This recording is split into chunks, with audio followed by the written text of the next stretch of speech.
Dito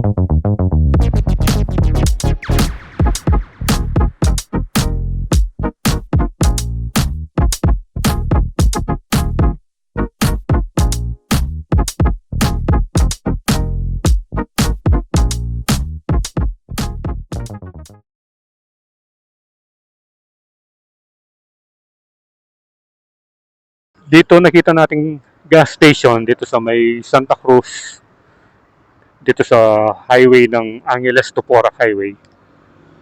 Ay wala tayong nakikitang pila. Pero wala rin tayong nakikita kung magkano yung presyo ng gasolina. Unlike dun sa Pandan, kung saan tayo unang nagpagas, eh mahaba yung pila dahil yung presyo ron 58 lang. Pero dito, hindi natin makita kung hindi natin lalapitin. Pero one thing is sure na medyo mataas dito kaya walang masyadong pila.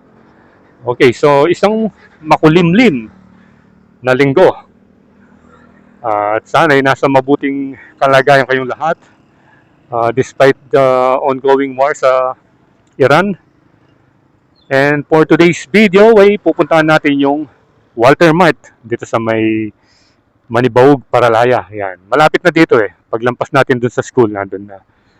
Pero dito muna tayo tumigil dahil medyo malilim dito, although hindi naman masyadong mainit at makulimlim yung panahon, dito na tayo magsisimula. So titignan natin kung ano ba yung latest update dun sa Walter Mart dahil merong nagre-request sa atin dun sa huli nating video na i-update natin, makikita nila yung Walter Mart. Yan. So isa na namang malaking investment sa may Porac Town. So talagang tuloy-tuloy ang pag-asenso ng Porac. At marami ng mga investors ang namumuhunan dito dahil nakita nila yung potential ng probinsya na talagang magbo-boom ito. So tara, puntahan na natin.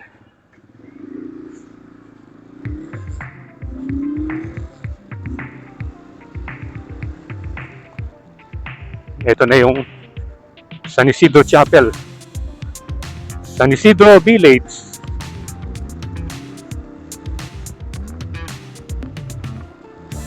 Parang naninibago tayo, walang traffic dito ngayon. Dati, doon pa lang, paglampas ng intersection, matindi na yung traffic. Ayan ito, sarado. Naubusan na rin ang gasolina.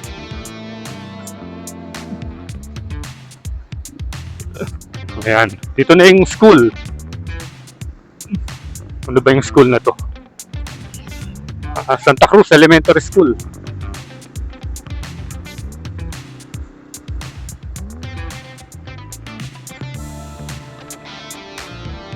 Ayan, pag nandito ka, kitang-kita mo na yung mga steel frames ba to? Ayan na, yung malaking yan, no? Ayan. Ito na. Ito na yung ano. Tingnan nyo, gaano kalaki, oh. Ayan na yung Walter Mart. Tignan natin yung date of completion kung nandito. Name of project, Walter Mart Community Mall, Commercial Mall, location Angeles Dinalupian Road. Pero walang nakalagay na ano. Walang nakalagay na exact date. Ayan. Laki, oh. Ayan. May mga wall na dito. Dati wala pa yan May wall na yung ano, yung second floor.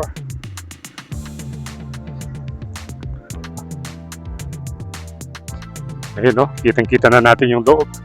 Dati kasi nakabako dito Pero parang day off ng mga workers. Wala tayong nakikita ng mga nagbabantay lang yung nandito. Unlike dun sa Rockwell, talagang full blast, 24 hour yung construction dun. Dito nakapag-ukay na sila rito. Yun, no?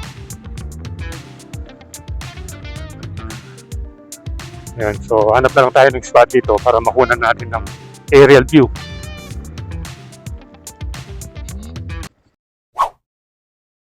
Okay, so nakakita na tayo ng spot kung saan tayo pwede mag-drone. Doon sa likuran natin, nandun yung Walter Mart. So yung last update dito, medyo matagal-tagal na rin. Ayan, yung nakikita nyo, meron na silang ginagawang wall dun sa may second floor. Yan yung update ngayon. At kasama pa rin natin si Pongkan. Ayan o, kanina nag-overflow siya eh. Hindi ko agad napandar. So tara, tignan na natin yung aerial view nitong Walter Mart.